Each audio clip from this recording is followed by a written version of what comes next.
Hola, buenos días. Estamos en Gente Carina. Hoy tenemos el honor de poder entrevistar al doctor Vides Almonacid, que es anatomopatólogo, integrante de la Comisión de Preservación de las Momias de Lilla El Yaco. Buenos días.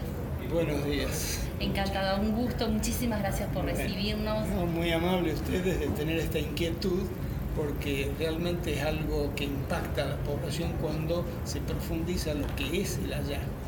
¿Quiere contarnos qué es el hallazgo, qué significó para la provincia de Salta el hallazgo de estos tres niños? Sí, primero es muy emocionante. Realmente después de tantos años que ha sido descubierto, todavía uno sigue sintiendo ese impacto hasta emocional de haber encontrado algo que es único en el mundo. Cuando una expedición de la National Geographic con el doctor Reinhardt a la cabeza y la doctora Constanza Ceruti, que es una antropóloga de la Universidad Católica de Salta, por algunos indicios que ellos venían estudiando, suponían de que en esa montaña, que para los incas era una montaña sagrada, podía ser que existiera algún vestigio o algún hallazgo o algún enterramiento de algo que tuviera valor científico.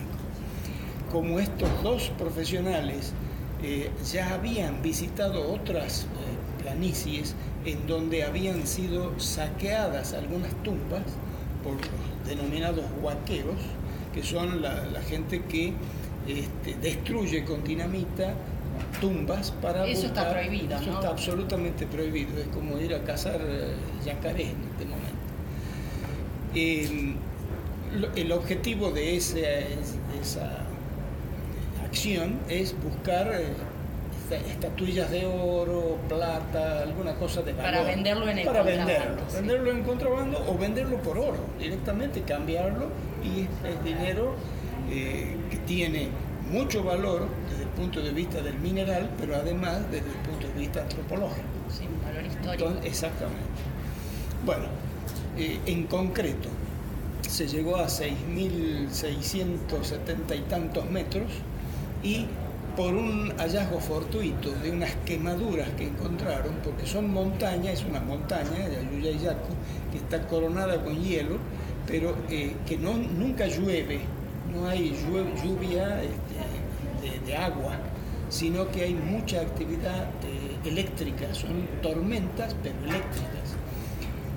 La doctora Ceruti me comentaba, después de haber bajado, de que el terror de ellos era, en algún momento cuando se armaba la montaña, tener que liberarse de todo lo que tenía algo de metal, incluida la garrafa, la cocinita, todo lo tiraban lejos, porque si les caía un rayo los mataba. Y así es como se destruyeron algunos utensilios de sus propias cargas. El hecho concreto es que se empieza a destapar esa zona donde estaba quemada, y se encuentra el niño del rayo, la niña del rayo, que atrajo el rayo una vincha que era de plata, y por supuesto quemó parte de la cara y quemó parte del tórax. Al encontrar esto, empezaron a buscar ya en forma más dedicada, y encontraron a la doncella y al niño. Por supuesto, fue una emoción, según me cuentan, porque yo no estuve ahí. Pero usted participó en parte del análisis. Claro, yo participé como integrante, después de que el gobierno toma conocimiento de esto, nombra un comité científico, le denomina, de preservación de las momias del Lilla El Yaco. Ad honorem, que una de las condiciones que yo puse era que sea ad honorem, y los demás integrantes profesionales, odontólogos, bioquímicos, aceptaron que sea ad honorem, para sacarle cualquier otra connotación. Y inmediatamente lo que se hizo fue, yo estaba participando en la Universidad Católica como autoridad, y lo que con reflejo, para poder ver la forma de transportar los cuerpos, se habló con el ejército para conseguir un camión que refrigerara, que los tienen de reserva ellos por algún enfrentamiento teórico, pero en muy pocas horas se lo acondicionó. Y ese camión refrigerado fue hasta la base de la montaña. Mientras tanto, por teléfono satelital se iba diciendo de que llegaba a tal hora y que coincidiera el bajar los cuerpos con los andinistas para que ingresaran al camión. Recuérdele a nuestra audiencia, doctor, la temperatura con la que estaban las momias en la alta montaña. Son entre 22 y 23 grados bajo cero. Lo que pasa es que hay oscilaciones en el día. Al mediodía, por ejemplo, la oscilación llega a 2 grados sobre cero, porque al estar sin humedad y al estar el sol a pleno, la temperatura sube, pero a la noche baja. ¿Cuál fue la ventaja que preservó? El estar cubierto. Entonces la temperatura debajo de la superficie se mantenía más constante. Y eso hizo que los cuerpos se preservaran tan bien. Exactamente. Los cuerpos están preservados hasta el día de hoy, ya llevan muchos años, casi 15 años, y se hizo el año pasado un análisis, el anteaño pasado, con una de las patólogas que vino de Nueva York, y se hizo el análisis y se demostró que los cuerpos siguen en buena preservación. Pero antes de esto, me gustaría relatarles todo lo que fue para nosotros, primero la grave responsabilidad ante un hallazgo así, porque se encontraron unas momias similares en Chile, pero por una falta de precaución de los responsables, esas momias se oxidaron y quedaron absolutamente negras. Ah, mira. Y teniendo ese dato, sí, yo hice algo de paleopatología estando en Estados Unidos. Entonces eso también me ayudó a decir, algo hay que hacer urgente, porque si se oxigenan los cuerpos, se van a quemar, directamente se ponen negros.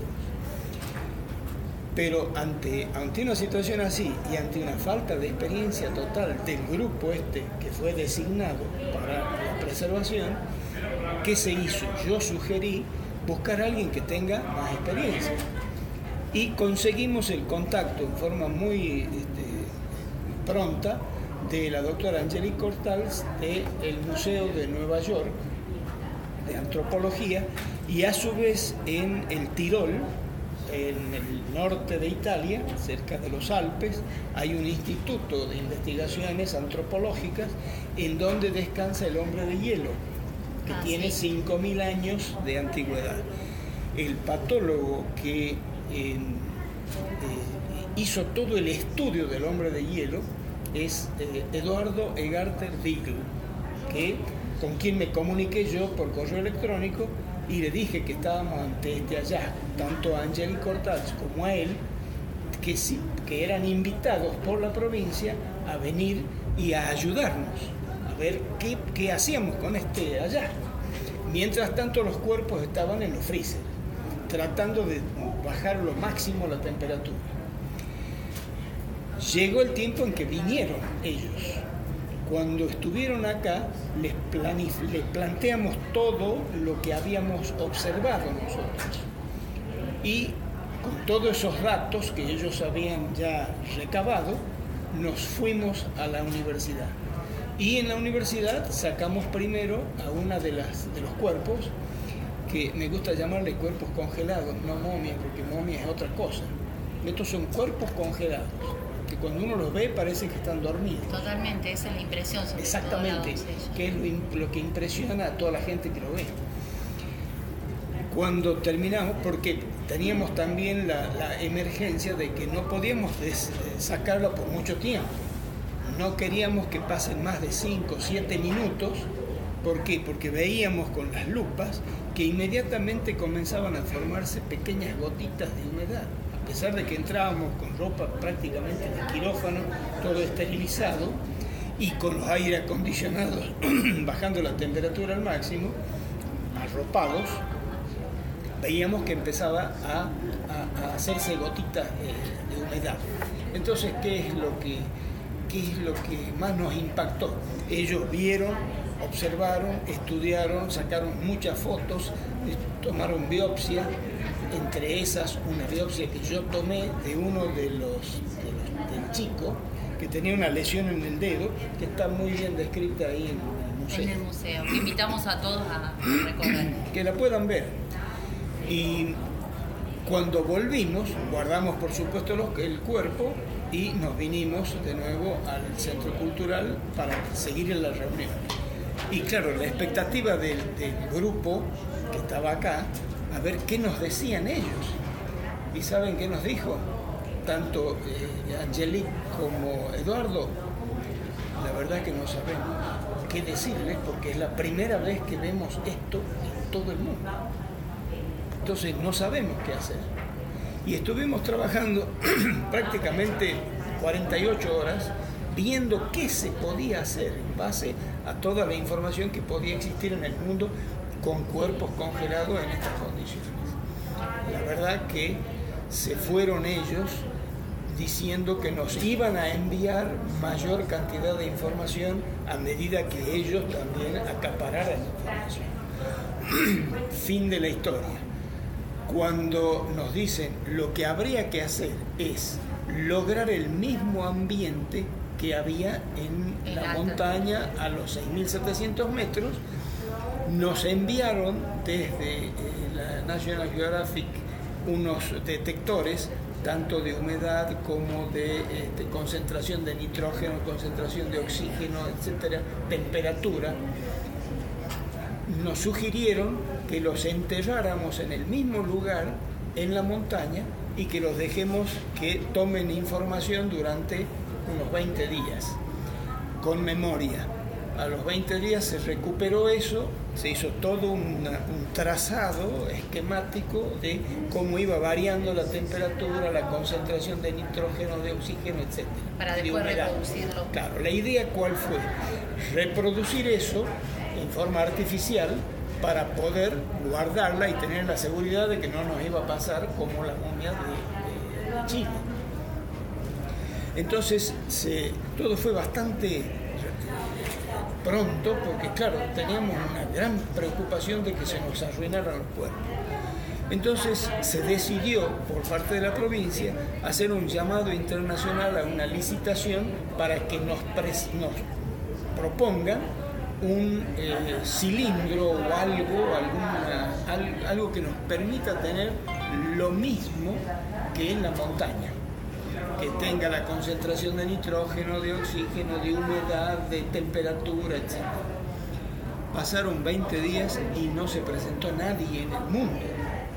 Se iba a pagar la provincia lo que dijeron y no se presentó nadie. Entonces, claro, ante esa situación, ya medio desesperación, alguien sugirió INVAP de Bariloche.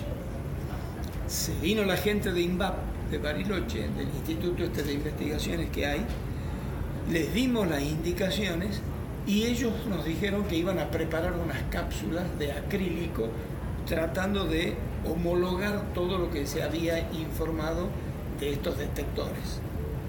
Se hizo una primera prueba, trajeron una de las cápsulas, se hizo la primera prueba, cuando se hizo vacío, se partió. Era un espesor de unos 3,5 centímetros. Se volvió de nuevo a Bariloche y se armó otra cápsula, pero con un espesor de casi 6 centímetros, el espesor del plástico, del acrílico. Se hicieron las pruebas y funcionó.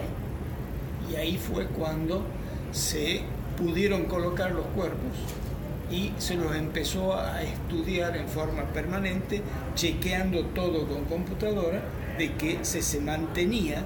Eran guardias de 24 horas de gente técnica, un trabajo muy muy grande. En realidad era una preocupación que teníamos, porque si fallaba iba a ser culpa nuestra, porque ya no podíamos echarle la culpa a nadie. Bueno, afortunadamente en ese lapso de tiempo de control se mantuvo los hallazgos que teníamos de los detectores. Y ahí fue cuando se empezó la preparación de todo el museo y se acondicionó esa casa que está ahí frente a la Plaza 9 de Julio para que fuera el museo que contuviera los cuerpos.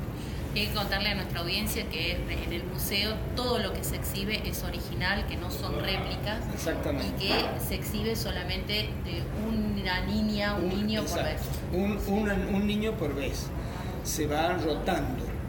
Bueno, ¿cómo se hicieron los estudios? Yo hice el estudio porque en ese momento había un aumento del índice de actividad viral de HPV en el mundo y en la detección de las mujeres jóvenes con el HPV en el cuello uterino. Sí. Entonces, al ver esa lesión en el dedo del chico, yo pensé que podía ser, y llamaba la atención porque la experta, que es Constanza Ceruti, nos decía de que la elección de los cuerpos que iban a ser, es decir, de los niños que iban a ser sacrificados, tenían que ser perfectos, que la doncella tenía que venir de una familia de un nivel sociocultural alto, era de la élite, ¿no? Esa era de la élite, lo mismo que los chicos que la acompañaban, y que tenían que ser perfectos. Y llamó la atención. ¿Le hicieron un estudio de ADN a Sí. ellos? ¿Y eran de la misma familia? No son de la misma familia, son de distintas familias. Y uno de los resultados de ADN que se hizo en la Universidad de California, no me acuerdo cuál de ellas, demostró que había un ascendiente, viene a ser, en California que estaba viviendo y que lo iban a tratar de ubicar por el código genético. ¿Qué información? Sí. Genético.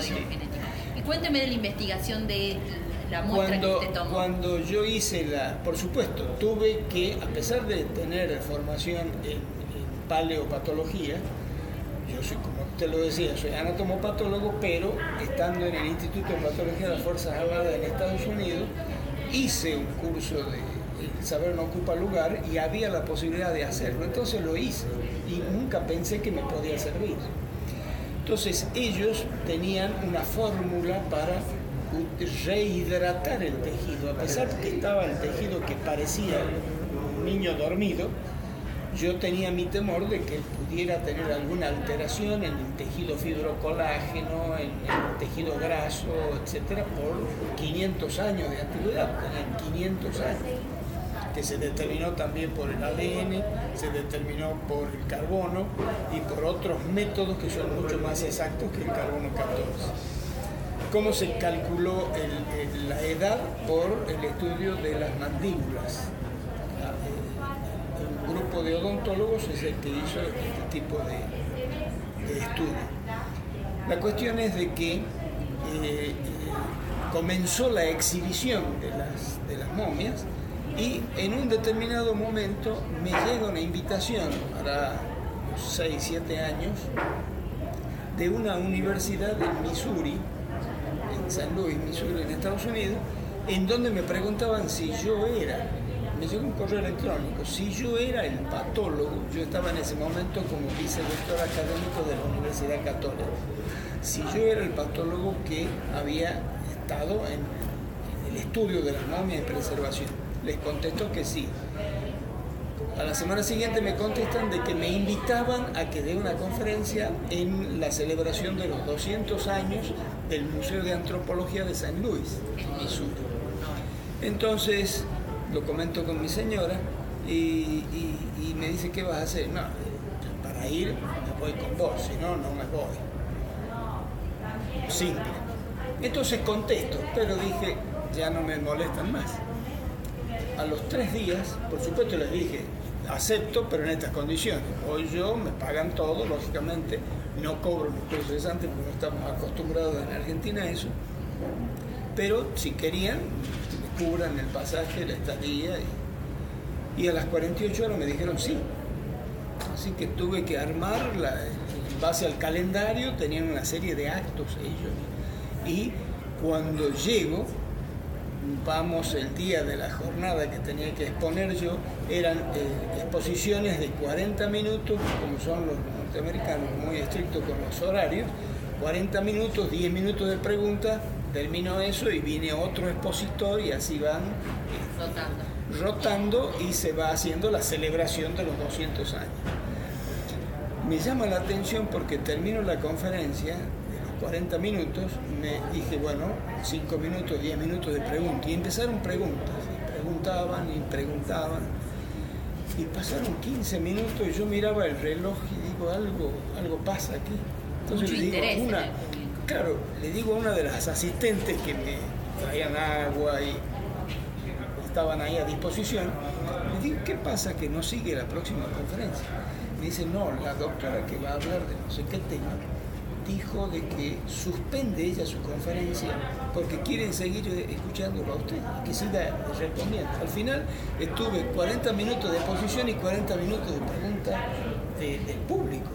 Fue realmente, al margen de la emotividad que a uno le produjo, fue realmente impactante, porque era una cosa única, no tomábamos conciencia nosotros que era una cosa única. Es una cosa única en el mundo. Exactamente, y está acá en la provincia de Salta. Y está en la provincia de Salta a disposición del que quiera verlo. El año pasado se hizo una jornada internacional de patología. Yo estaba de presidente de la Sociedad de Patología de Salta. Entonces logré, como yo soy miembro del Comité de Preservación, hablar con la directora y le dije que hay muchos patólogos que tenían interés de conocer en profundidad, que hay una visita guiada que obvia el laboratorio, pero que me interesaba si los patólogos que tenían interés podían entrar al laboratorio. Y lo logramos.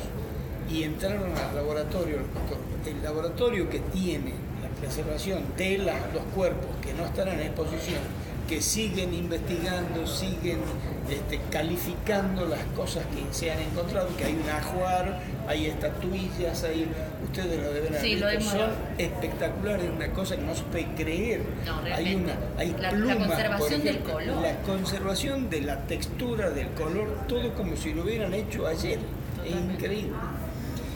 Bueno, logramos de que los patólogos que tenían interés pudieran ingresar al laboratorio. Quedaron maravillados, realmente.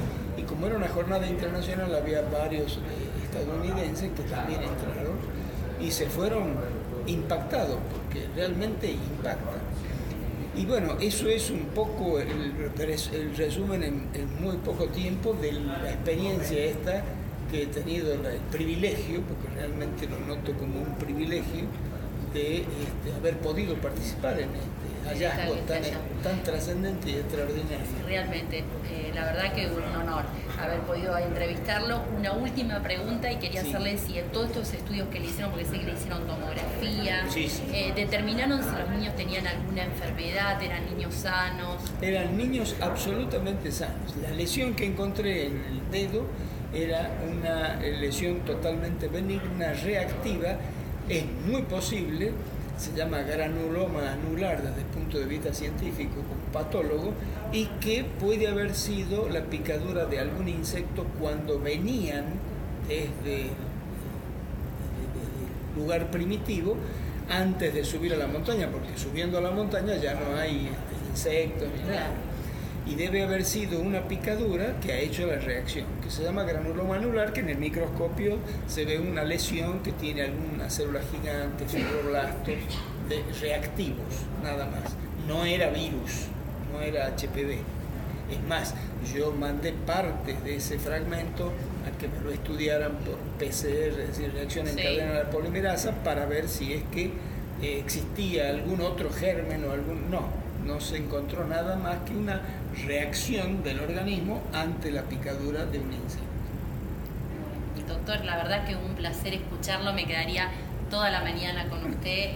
La verdad que es un placer que en Gente y Karina hoy contemos con el doctor Vides Almonacid. Estamos aquí en Salta.